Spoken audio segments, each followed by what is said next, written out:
Good afternoon, everyone. I am Dr. Niveditha, postgraduate from SRM Medical College. So today, our topic today is heart failure. Heart failure is nothing but it is the inability of the heart to function adequately to meet the metabolic demand of the body. So according to functional classification, it is classified according to modified Ross's classification. Class 1 is there are no symptoms or limitations. In class 2, there is mild tachypnea or sweating during the feeds in infants. And in older children, there is dyspnea on exertion, but there is no growth failure. Whereas in class 3, there is significant tachypnea and sweating during feeds or a marked dyspnea in children, in older children with growth failure. Class 4 is when there is symptoms even at rest with growth failure, and the symptoms are tachypnea, retractions, grunting, and sweating. The most important step in management is to determine the cause of the heart failure. There are many categories in the causes of heart failure. The first one is shunt lesions. Example is ventricular septal defect, patent ductus arteriosus, and cyanotic heart disease with increased pulmonary blood flow, like truncus arteriosus. When there is right heart pathology, it may be due to tricuspid valve disease associated with the regurgitation of stenosis or severe outflow obstruction, where there is stenosis involving infundibulum, or when there is pulmonary hypertension. In left heart pathology, it may be due to mitral valve disease or aortic valve disease, and systemic hypertension are some of the causes. In rhythm disorders such as tachyarrhythmias due to long-standing SVT and bradyarrhythmias due to congenital heart block. Under ischemic category, there it might be due to coronary artery disease or Al-Kappa and post Kawasaki disease. Acquired conditions which affect the myocardium causing congestive heart failure is myocarditis, toxin-related or drug-related, that is cancer, chemotherapy, or iron overload, when there is high output states such as anemia, thyrotoxicosis. Now, the another category is restrictive heart disease. That is when there is constrictive pericarditis, endomyocardial fibrosis, or restrictive cardiomyopathy. So these are a few causes. And what is the diagnostic workup for heart failure? We do a complete blood count for ruling out anemia, sepsis, that is high cardiac output states. Arterial blood gas can be done for lactic acidosis, which is a marker of tissue perfusion. Also, if there is any associated inborn measures of metabolism. Electrolytes and RFT is done so that which will indicate decompensated heart failure. If there is elevated urea RFT or electrolyte imbalance can be associated with heart failure. Next is a liver function test. There might be congestive hepatopathy, which that is elevated bilirubin, liver enzymes, and prolonged PT can be there. Thyroid function test again for high cardiac output state to rule out thyrotoxicosis. BNP, that is brain natriuretic peptide. It helps to differentiate heart failure from respiratory disease. So if it is associated with any respiratory disease, and BNP will be normal. If it is associated with heart failure, then it might be increased. Cardiac enzymes and viral panel are done to rule out any viral myocarditis. Chest X-ray, we do to make out the cardiac silhouette, any pulmonary vasculature to look for pulmonary congestion. ECG is done to rule out any rhythm abnormalities and electrolyte abnormalities. Echocardiogram is done so that we can provide accurate diagnosis and also tailor the response to the therapy.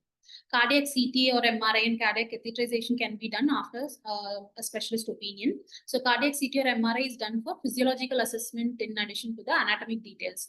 Cardiac catheterization is it helps in therapeutic interventions and also for diagnostic cardiac catheterization, like quantifying the pulmonary artery pressure and also the pulmonary hypertension. What is the management? So first, fluid management. When there is lung congestion or peripheral edema, despite diuretic use, we put the child on fluid intake restriction.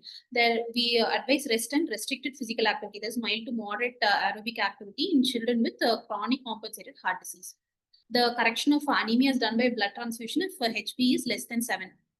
Nutrition in infants is calorie intake is advised from 120 to 150 kilocalorie per kg per day, and fluid intake of 100 ml per kg per day. So how we improve the calorie intake by adding more fat, that is a coconut oil or medium chain triglycerides like MCT oil. Increased protein content of diet and optimized fat and carbohydrate intake is advised in older children. If there is any respiratory distress, we recommend supplementary oxygen, and dietary restriction of sodium is generally not recommended. So what are the therapeutic goals? It is to reduce congestion in lungs and other organs, and also increase the cardiac output with improved end organ perfusion. Then we optimize the preload without compromising the intra-arterial volume. Potential delay in disease progression through improved ventricular remodeling. What are the other drugs that can be used in congestive heart failure is diuretics, which is the mainstay of therapy. It reduces the systemic and pulmonary venous congestion.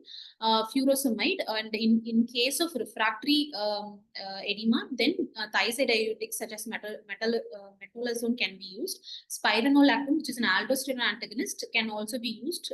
It helps in decrease the potassium loss, and also it prevents myocardial fibrosis. So we have to monitor for hypovolemia, hypotension, hypokalemia, and hyponatremia while on diuretic use. Other vasodilators used only when the altered physiology will benefit in reduction in the vascular resistance, such as a systolic ventricular dysfunction with no outflow tract obstruction, and also in left-sided valve regurgitation. So what are the vasodilators used here are angiotensin converting enzyme inhibitors such as enalapril, ramipril, and angiotensin receptor blockers which is losartan, and this is used when enalapril is not tolerated by the patient. Nitroglycerin and nitroprusside, it is used for afterload reduction. So next, inotropes. The cardiac glycoside which is recommended is digoxin, and other inotropes are dobutamine, dopamine, and epinephrine. Nowadays, dobutamine is used more widely, while mildrenone and levosimendan are inodilators.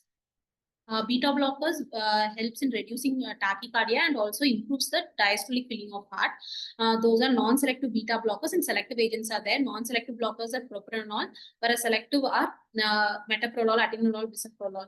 Carvedilol has a more cardiac selective property. It also has additional vasodilator property.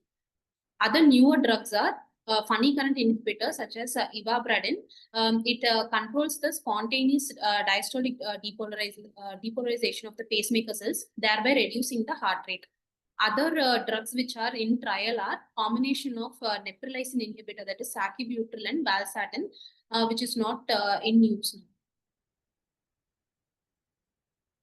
Management of heart failure. So we'll have to look whether look for hypotension, tachycardia, or respiratory distress.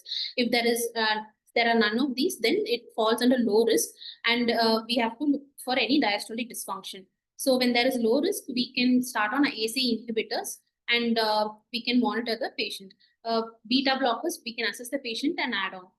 If there is intermediate risk, then we add loop diuretic.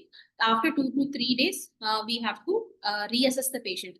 If the BNP is reduced and normal RFT and sodium levels, then it is low risk, and we have to continue on AC inhibitors. If there is no improvement after 3 days, or when there is elevated BNP or urea creatinine level is elevated and low sodium levels, then it falls under high risk, for which we'll have to admit the patient in ICU, start on IV loop diuretic. Inotropes or vasodilators are started, and we can think about starting on non-invasive positive pressure ventilation. So this is to provide adequate tissue perfusion, urine output, warm extremities, and normal lactate levels. So if the patient improves after all this, then we can wean over all these over 2 to 3 days, and we can continue on loop diuretics and AC inhibitors.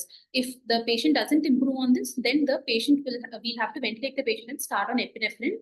If there is no improvement, then we go for advanced circulatory support, that is cardiac resynchronization therapy, ventricular assist device, which acts as a bridge between before cardiac transplantation, and the definitive step is heart transplant. Thank you.